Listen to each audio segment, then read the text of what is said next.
visita. Muito bem, irmãos, semana passada nós encerramos uma série, uma campanha maravilhosa, Jesus, onde nós lemos o livro, onde nós podemos mergulhar nas 4 faces de Jesus. E hoje a gente inicia então uma nova série que tem como título O Caminho Excelente. Então, nessa série, para nós entendermos um pouquinho mais sobre o que vai ser falado a cada domingo, quero convidar vocês para ler um texto que está lá em 1 Coríntios, a partir do capítulo 12, versículo 28 em diante. Lá diz assim, você pode acompanhar na tela. Entretanto, busquem com dedicação os melhores dons. Passo agora a mostrar-lhes um caminho ainda mais excelente. Ainda que eu fale a língua dos homens e dos anjos, se não tiver amor, serei como um sino que ressoa ou como um prato que retine.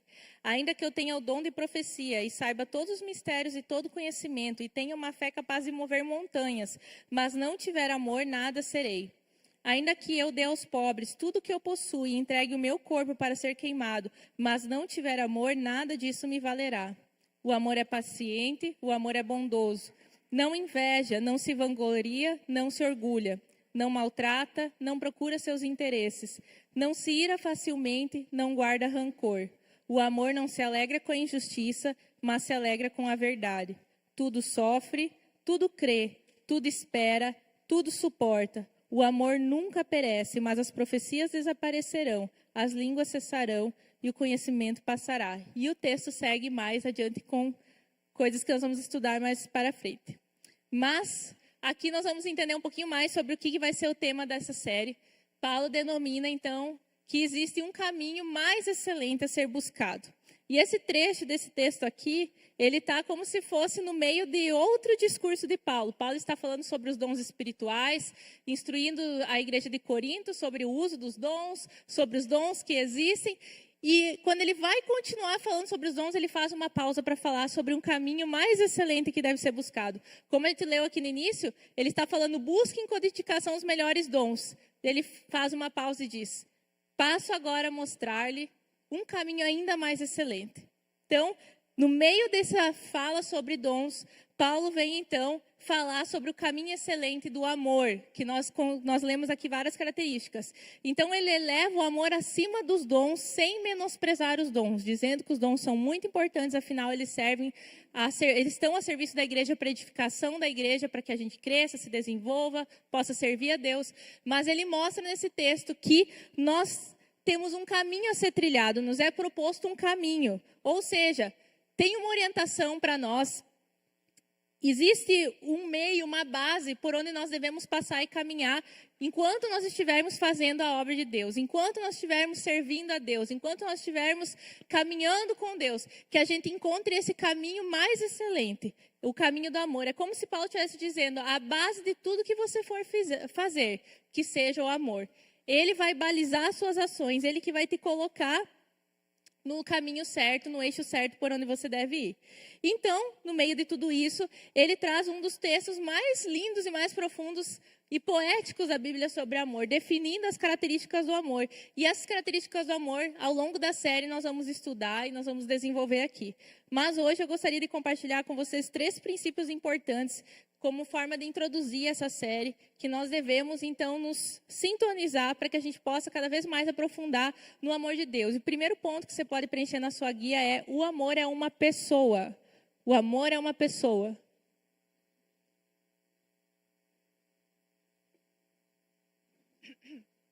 Lá em 1 João 4,16, diz assim: assim conhecemos o amor que Deus tem por nós e confiamos nesse amor. Deus é amor. Todo aquele que permanece no amor, permanece em Deus e Deus nele. Então, o texto define que Deus é amor. O amor é uma pessoa, é Deus. Em sua essência completa, é Deus. Deus é amor em essência. Amar não é mais uma atividade de Deus. Ao contrário, toda ação que Deus tem na terra conosco, Ele faz através do amor. Seja quando Ele está nos ensinando, nos salvando, nos corrigindo, exercendo a sua justiça, todas as ações de Deus são pautadas pelo amor. Até mesmo aquelas que a gente acha que Deus não nos ama por permitir aquilo em nossa vida, por nos fazer passar por algo. A Bíblia fala que a essência de Deus é amor, então nada que Deus faz carece de amor. Amor é a base de como Deus se move. E entender sobre isso é muito importante para que eu compreenda que eu só sou capacitado a amar de verdade, como a Bíblia fala sobre amor verdadeiro, a partir do momento que eu tenho esse amor em sua essência morando dentro de mim.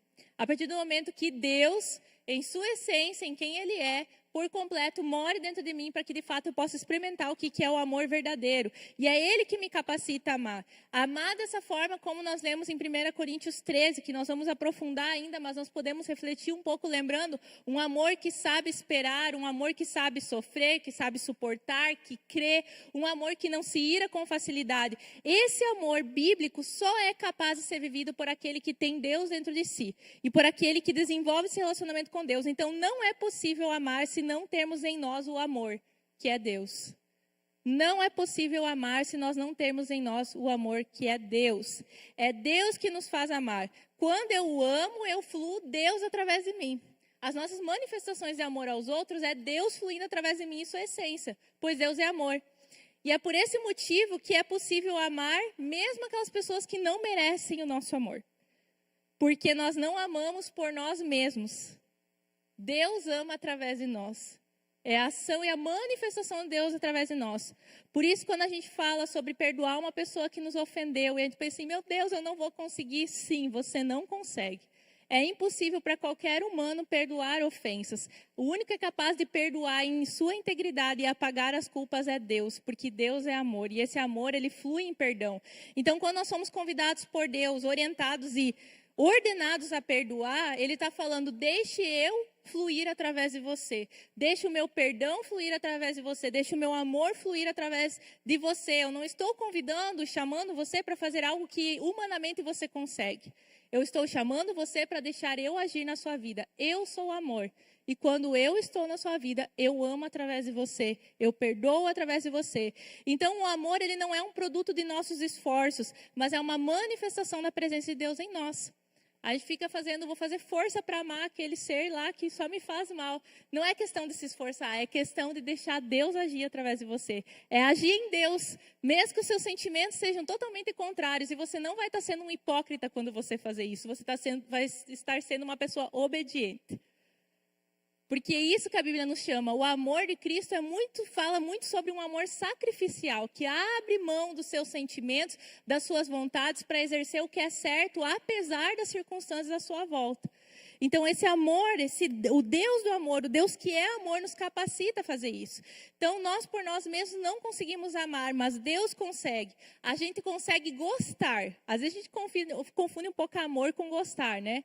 Então, a gente muitas vezes gosta das pessoas, gosta de certos relacionamentos. A gente pensa, eu estou amando. Não que você não possa dizer que você ame, mas muitas vezes esse amor que nós estamos falando que nós estamos gostando. Por quê? O gostar, ele envolve reciprocidade, envolve identificação, mutualidade, te faz bem estar com aquela pessoa não te causa nenhum mal, aquela pessoa não testa sua paciência, aquela pessoa tem os mesmos gostos que você, inclinação. Então, é difícil você falar que tu ama ela. Né? Dá para dizer que tu gosta dela. Agora, amar nós vamos ver na hora que você precisar praticar esse amor completo que Deus fala aqui na sua palavra. Então, muitas vezes a gente pensa que para amar eu preciso gostar. Mas a Bíblia não fala isso. Ela diz que é possível você amar sem gostar. Já pensou nisso? Você ama uma pessoa que você não gosta. Afinal, quando a Bíblia chama para amar os inimigos, ele não está falando para gostar dos inimigos. Ninguém gosta de um inimigo. O inimigo que te faz mal, que te causa mal, Deus não está dizendo para você gostar, ele está dizendo para você amar. O que é amar? É eu exercer ações em prol do bem daquela pessoa. Eu abençoar a pessoa com as minhas atitudes. Eu desejar que Deus esteja à frente daquela pessoa. Então, esse é o amor exercido. Lá em 1 João 4, 7 a 8, ainda João continua falando. Amados, amemo-nos uns aos outros, pois o amor procede de Deus. Aquele que ama é nascido de Deus e conhece a Deus. Quem não ama não conhece a Deus, porque Deus é amor. Então, o fato de eu conhecer a Deus, eu vou revelar o quanto eu conheço Deus pela forma que eu consigo expressar esse amor dele às pessoas. Mas quando nós estamos falando de amor, nós precisamos entender o que é o amor à maneira de Deus. E esse é o segundo ponto que você pode completar na sua guia. Amor à maneira de Deus. Porque nós estamos, muitas vezes, equivocados em nossa forma de entender amor. Nós estamos contaminados com as ideias do mundo sobre amor. Então, nós muitas vezes temos dificuldades até mesmo de entender o amor de Deus em relação a nós, quando certas coisas nos acontecem. Porque nós entendemos que amor é sempre nos sentir bem e sempre fazer o outro se sentir bem. E nós vamos para a palavra de Deus e nós vamos observar algumas coisas importantes. Em João 14:34, Jesus diz: um novo mandamento lhes dou. Amem-se uns aos outros como eu os amei. Vocês devem amar-se uns aos outros. Então, Jesus chama esse mandamento de um novo mandamento. A gente pode parar e pensar, como assim um novo mandamento? Se lá em Levíticos, lá no Antigo Testamento, quando Deus deixou os mandamentos, Deus já falou, amem aos outros. Lá fala, amem aos outros como a si mesmo. Então, o que é o novo aqui? É quando Jesus vem e traz essa novidade. Ame aos outros como eu vos amei. Ele tira o padrão humano de amor, a referência de você mesmo, e tira da medida humana, si mesmo, e passa para um parâmetro divino de comparação. Você é para amar como Jesus amou. E é natural a gente pensar também, porque quando a gente olha antes de Jesus, Jesus não tinha vindo à Terra e ainda dado um exemplo de como era o amor que ele tinha de proposta para o ser humano. Mas a partir do momento que ele chega, ele diz, agora eu mostrei o caminho do amor, o caminho que é mais excelente. É assim que vocês devem amar aos outros. Então é um amor que vai além de eu mesmo. Ele vai a partir de Jesus. E ele continua lá em João 13:35. Com isso, todos saberão que vocês são meus discípulos, se vocês se amarem uns aos outros. O que ele fala aqui? Que nós vamos ter a marca de Jesus em nós, que nós somos realmente filhos de Deus. Essa marca ela é revelada pela forma que nós nos amamos. Isso é o que nos identifica como discípulos de Jesus, a maneira de amar. E quando nós vamos aqui pensar qual que é a maneira que Jesus amou, pense um pouco sobre como Jesus amou. O amor de Jesus foi tão radical ao ponto dele sacrificar a sua própria vida. Então, o convite de Jesus aqui, ele está dizendo, amem como eu amei, ao ponto de entregar até a própria vida pelo seu irmão. Agora você olha para os seus irmãos do ladinho, dá uma voltinha. Você precisa estar pronto, seu amor está pronto quando você conseguir entregar a vida por qualquer um desses que estão aqui. Só que nós ainda temos dificuldade de dividir o lanche, dividir o carro, a casa. Imagina dar a vida por esse ser que está aí do seu lado. É uma coisa radical, né? É só por Deus mesmo. Então Jesus coloca o padrão lá em cima, justamente para dizer, não é por você, é só através de mim que você consegue. Ele é um amor sacrificial, esse é o padrão do amor divino. Então Jesus entregou a vida dele por qual motivo? Jesus morreu numa cruz, ele fez tudo simplesmente para que você e eu estivéssemos confortáveis, nos sentindo as pessoas mais maravilhosas do mundo, que vamos vencer na vida, ser um sucesso e termos tudo o que nós quisermos. A gente não vê isso na Escritura, a gente vê que o amor de Jesus, a entrega, o amor sacrificial teve um motivo, a nossa salvação.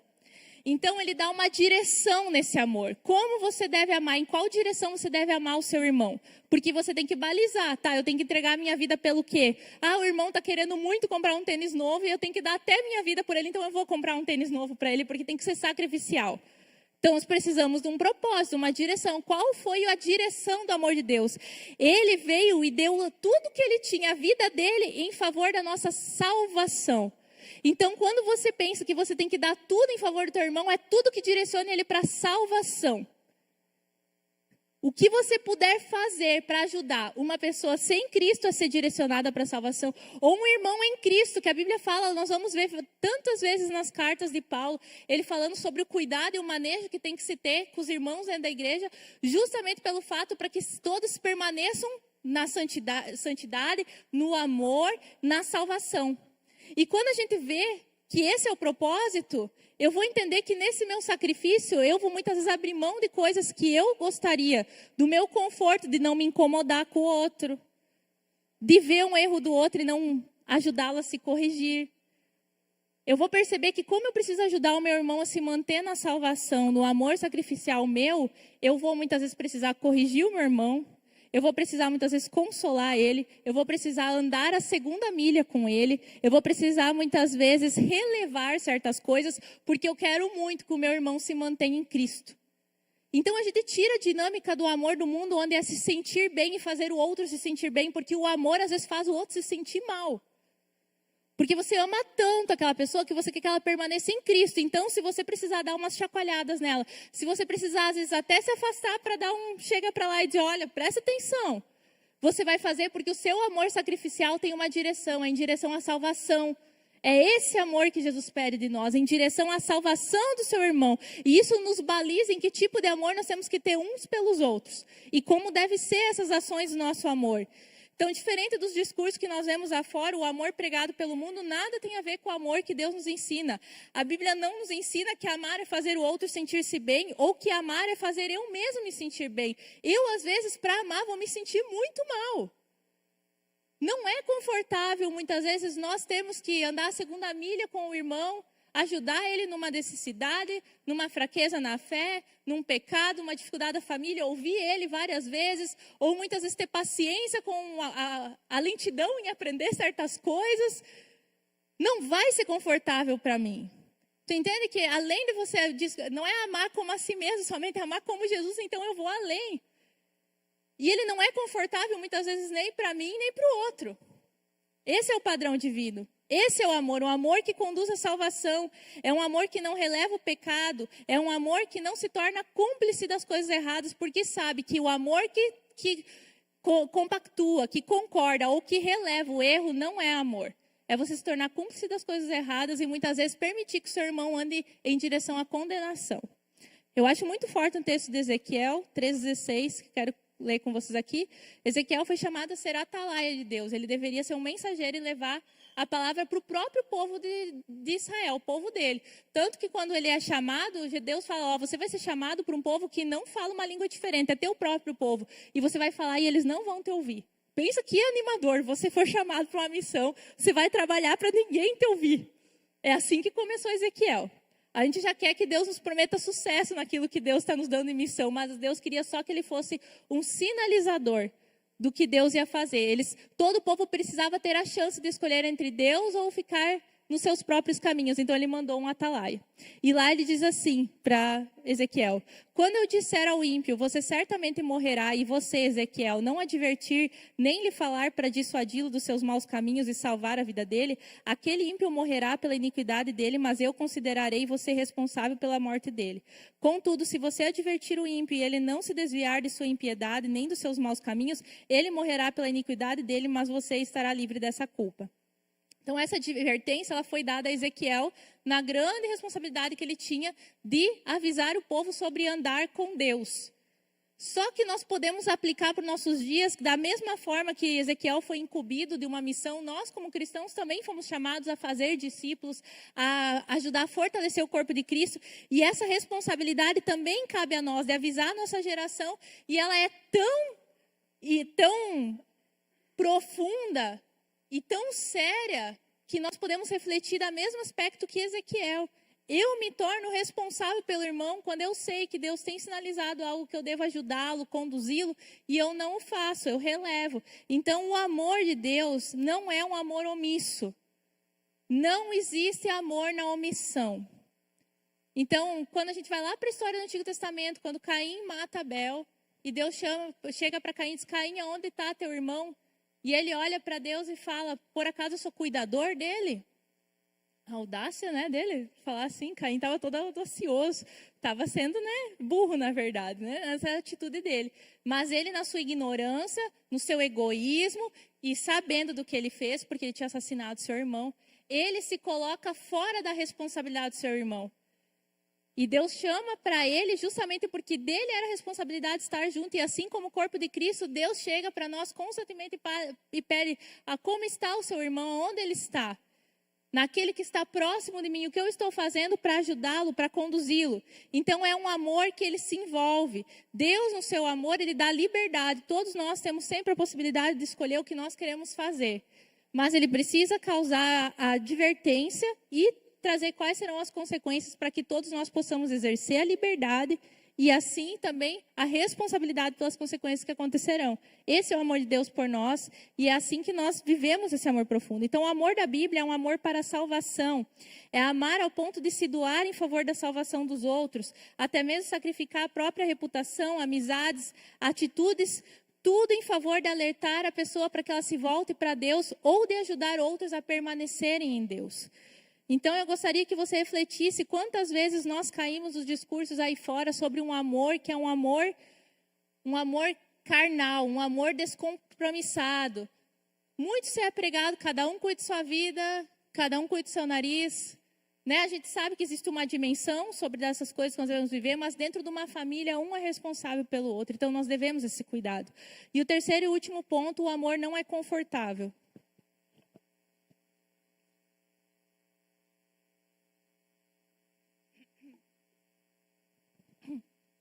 Agora pare e pense um pouco sobre esse texto que nós lemos em Coríntios, que fala de um amor que precisa, um amor que sofre, um amor que é paciente, um amor que suporta. Quando você lê isso, você pensa que é um amor confortável? Se eu preciso exercer o amor dessa maneira, já me sinaliza que o amor não tem só momentos bons, mas ele tem momentos difíceis também. Esse é o amor manifestado, e é justamente isso que faz o amor bíblico ser diferente do amor no mundo. É um amor que não termina quando as coisas ficam difíceis. Porque diz aqui que o amor jamais acaba, é um amor que suporta.